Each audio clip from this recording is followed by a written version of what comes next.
tudi slišali smo na tem zboru v Šentvidu, da poskušajo nekateri SDS-u ukrast zmago. Oziroma, da bo Levica sestavlja vlado brez da bo imela prvo stranko. To pa je mogoče samo kritična izjava njegova. To pa je, če razumemo to, kot ste me demantirali takoj. Ne? Jaz razumem to, da je kritiziral sebe. Ampak to počne že 4 leta, ne zdaj v zadnjem mesecu. Od prvega dneva po volitvah naprej se dogaja. Skratka, nekako tako je povedal, da pač da relativni zmagovalec ne bi mogel sestaviti vlade. In da se pač... Mislim, da sem intervjuval z vami, o tem govoril, ne vem, ali smo to misli. Ja, vendar moja izjava bila zelo nedvoumna. Relativni zmagovalec, zato sem tudi leto 96 prej omenil, ima in je prav, da dobi možnost, da poskuša sestaviti vlado. To je nekaj, kar je v zahodnih parlamentarnih demokracijah povsem običajno.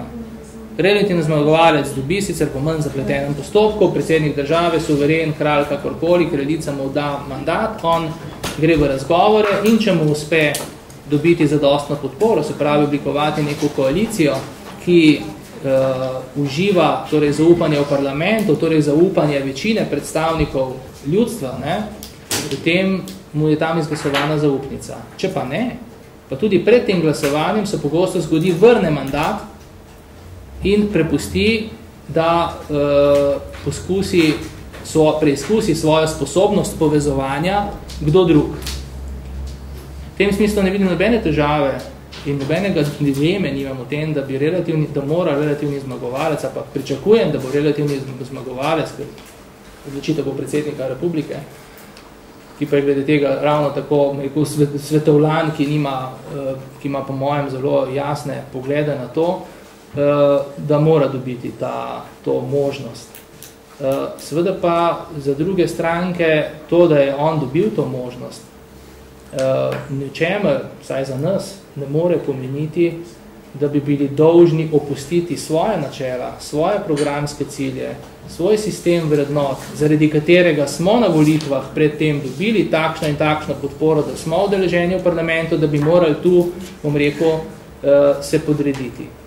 In glede tega smo mi zelo merni in rekel, je to povolilno dogajanje nekaj, kar nas ne skrbi.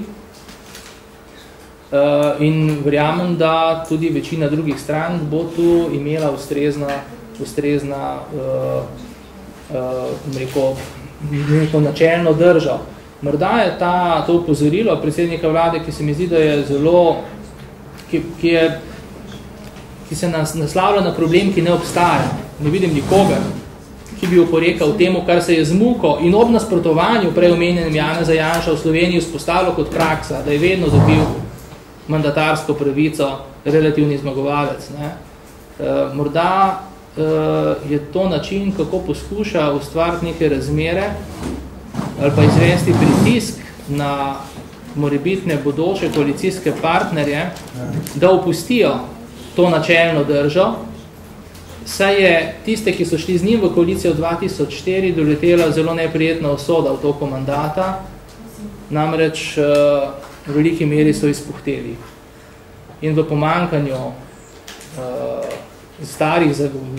zadostne moči starih zaveznikov, morda želi s temi umetnimi zgodbicami začeti izvajati nek pritisk na druge stranke, da bi morale pravzaprav to dejstvo relativne zmage prekvalificirati v dejstvo absolutne zmage. Tu bo pač v tem primeru, če bo do tega prišlo, jaz ne verjamem, da bo relativni zmagovalec, bo na preizkušnji ta njegova retorika o povezovalnosti. In jaz sem prepričan, da bo naletel na bistveno v tem primeru bolj načelne sogovornike, kot je dogajalo se to v preteklosti.